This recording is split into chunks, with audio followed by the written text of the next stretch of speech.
اللهم صل على سيدنا محمد وعلى آل سيدنا محمد وأصحاب سيدنا محمد وبارك وسلم عليهم.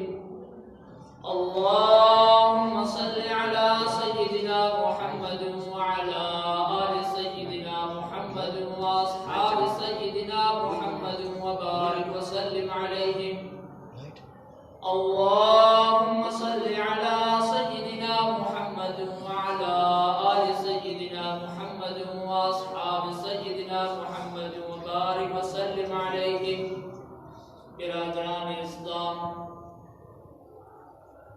میرے ایمانی دینی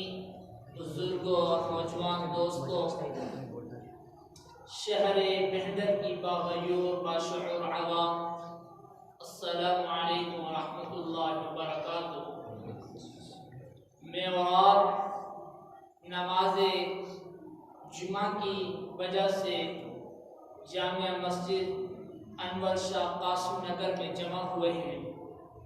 ہم اس پر اپنے پروردگار حقیقی کا جتنا شکریہ بھی ادا کریں وہ بہت کم ہے.